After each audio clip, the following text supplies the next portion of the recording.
días a mis estudiantes del grupo Quinto B. El día de hoy vamos a trabajar una nueva temática correspondiente al cuarto periodo académico 2020 según la malla curricular. La temática se titula La Oda. La dinámica de la clase será de la siguiente forma. Iniciaremos con un concepto de oda. Principalmente trabajaremos, o en primer lugar, trabajaremos un concepto según la etimología de la palabra. Luego pasaremos al concepto o definición que se conoce como tal, que podemos buscar en internet, consultar en un libro. Luego de ello conoceremos las características y la estructura de la oda. A partir de allí les explicaré actividad de profundización y daremos por finalizada la sesión. Entonces yo espero que vengan con todo el ánimo, con toda la disposición, las ganas para empezar esta sesión de lenguaje. Y también les recuerdo que tomen apuntes, que tengan su libreta a la mano, su lápiz, lapicero, su borrador, su marcador, aquello con lo que se sientan más cómodos escribiendo, y anoten esas dudas y esas inquietudes puntuales que luego vamos a resolver en los encuentros sincrónicos. Siendo así, iniciemos entonces con la sesión del día de hoy. Como les decía con anterioridad, el día de hoy trabajaremos una nueva temática titulada La Oda. Iniciamos entonces con un concepto que hace referencia a la etimología. ¿Qué es la oda?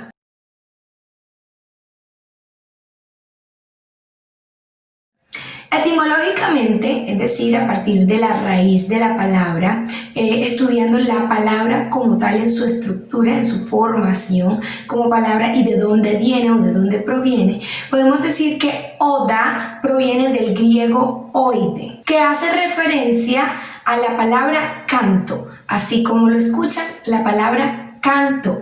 Es decir que cuando hablamos de una oda estamos haciéndonos referencia a algo que es cantado. De allí que las obras que son producidas o conocidas como oda son elaboradas para ser cantadas o son conocidas como cantos. Entonces, vamos ahora a un concepto más general que podemos encontrar cuando consultamos un libro, un diccionario, una enciclopedia o cuando consultamos en una fuente confiable de internet. Entonces pasemos a ¿qué es la oda?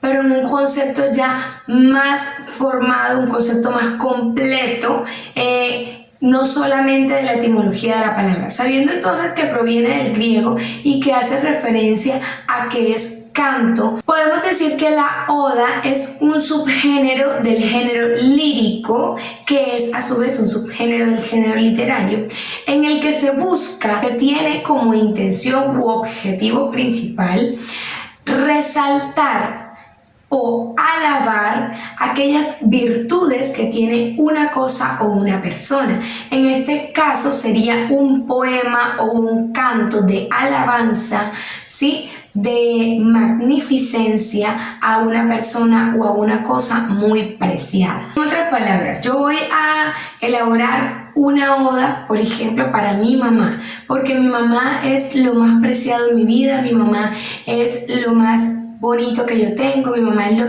la persona que yo más quiero en mi vida. Entonces yo voy a elaborar una oda para mi mamá. ¿Cómo la elaboro? Yo voy a escoger las mejores palabras, voy a resaltar esas virtudes, esas cosas buenas que tiene mi mamá. No voy a decir nada malo, no voy a decir ningún defecto.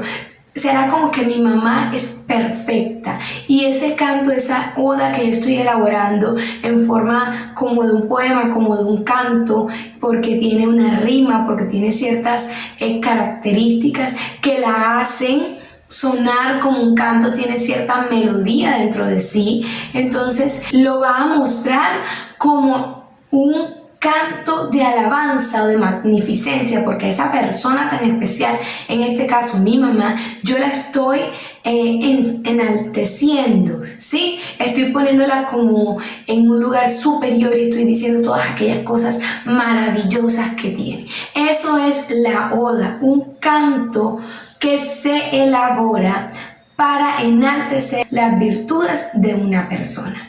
Entonces, conociendo un poco sobre el concepto de oda, sobre el concepto que nos dan de la misma a partir de su etimología en la palabra propia, vamos ahora con las características.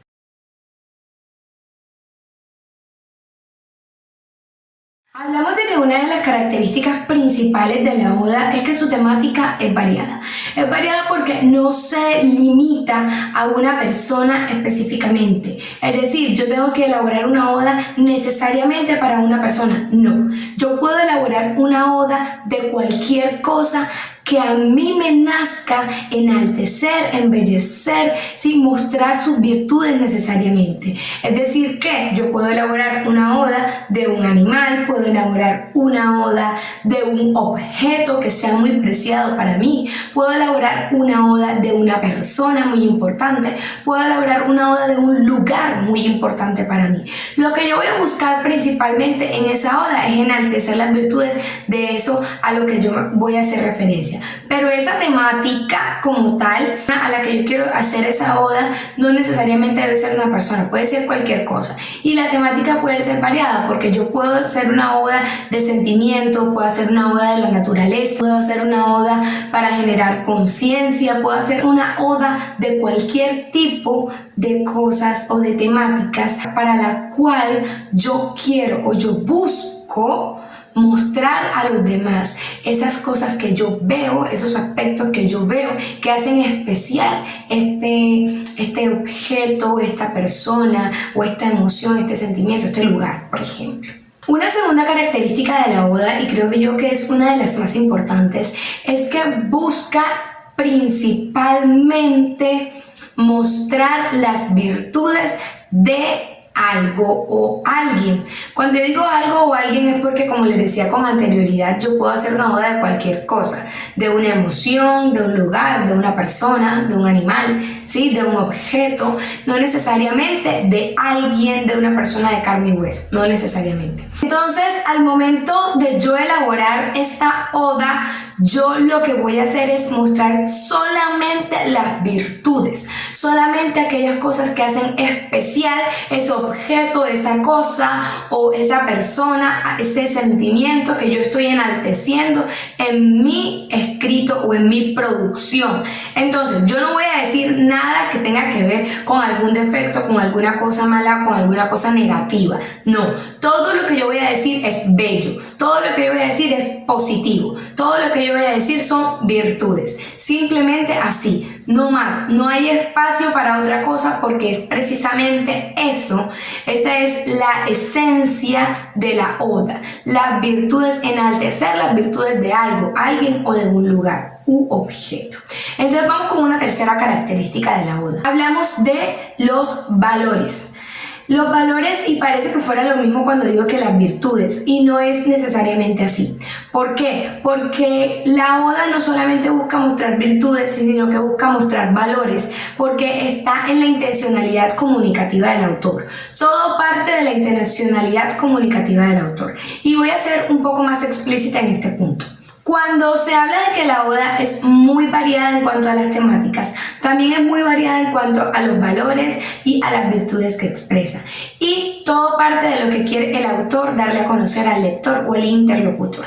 Si yo como autor, mis principios y mis ideologías son, por ejemplo, cristianos, entonces las virtudes y aquellos valores que voy a resaltar en este personaje, en este objeto, en este sentimiento, son valores que son cristianos. Entonces aquí hay una gran diferencia entre las virtudes, porque no es solamente esas virtudes o esas cosas buenas que tiene el objeto, la persona o aquello a lo que yo estoy haciendo referencia, sino son también aquellos valores que yo como autor considero que son buenos, y esos son los valores que yo voy a expresar en mi oda, esos son los valores que yo voy a dar a conocer en mi oda, y eso va principalmente ligado al autor, porque eso es propio del autor, de su ideología y de sus principios. Entonces creo que esta es una característica muy importante que debemos tener en cuenta y que debemos conocer a profundidad, porque debemos saber que la oda va totalmente ligada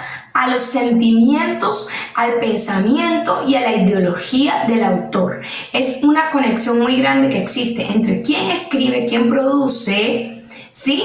Y lo que se escribe o lo que se está produciendo como tal, porque está el pensamiento mismo, el sentimiento mismo de quien está produciendo este texto plasmado en el papel. Tenemos una cuarta característica de la oda, que es en su composición. La oda se organiza en rimas y en estrofas y versos, tal como un poema o una poesía que conocemos normalmente. Y esto usualmente tiende a confundir al lector o a confundir a quien está leyendo esta oda, porque puede identificarlo como una poesía normal o como una poesía escrita, y no es cualquier tipo de poesía, es un poema, es una oda, que es un poema o un cantar, y es estrictamente con el objetivo de resaltar las virtudes de algo en específico, de modo que debemos aprender a identificar bien la oda, y por eso es necesario que conozcamos que dentro de sus características, su estructura, su composición es también parecida a la de una poesía o a la de un poema, debido a que se escribe en estrofas y en versos, y también tiene la presencia de rima. Conociendo un poco de las características principales de la oda, vamos a hablar sobre la estructura.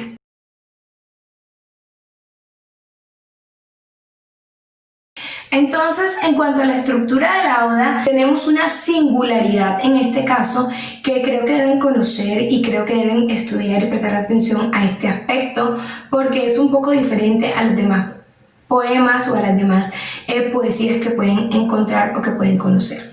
Como les decía con anterioridad, la oda en su composición se elabora en estrofas y versos, pero su estructura es especial porque se llama estructura o composición tripartita.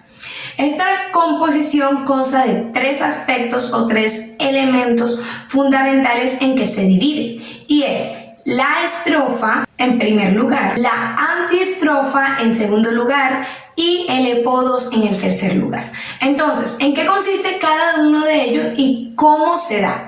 Hablamos de tres tipos de estrofas porque se compone así, son tres tipos de estrofas, solo que cada una tiene un nombre distinto y una funcionalidad distinta. Hablemos de la primera, la estrofa. La estrofa es como decir el inicio del texto. En esta estrofa vamos a hablar sobre aquellas cosas que queremos mostrar buenas de este personaje. Vamos a hablar como si estuviéramos haciendo una oda de un personaje.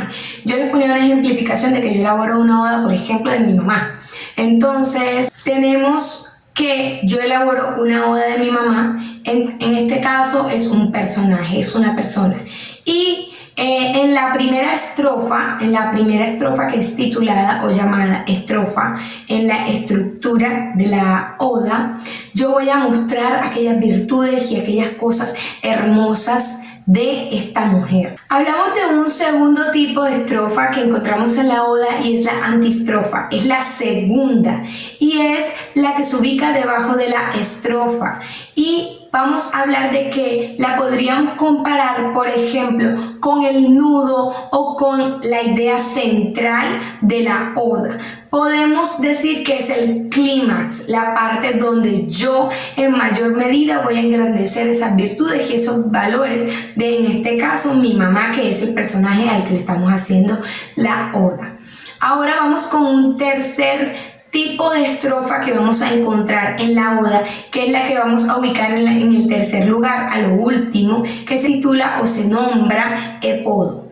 El epodo es como la parte final, ¿sí? La parte de cierre, el desenlace. Podríamos compararlo con el inicio, nudo y desenlace de un cuento. Asimismo tendría la oda tres estrofas que ya se titulan, como les dije anteriormente, estrofa, antiestrofa y epodo.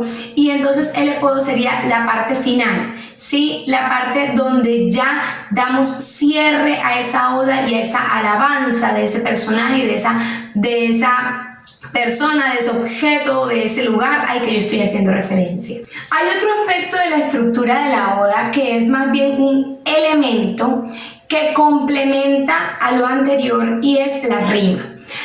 Si bien conocemos la rima como aquello que es pareado en las poesías, es decir, la primera estrofa rima con la tercera, el primer verso rima con el tercero y el segundo verso rima con el cuarto, la oda maneja un poco diferente este aspecto, porque maneja una estructura de rima no rima, es decir que el primer verso puede rimar con el tercero y el segundo con el cuarto no necesariamente deben rimar. Entonces, rima no rima. Entonces, riman los dos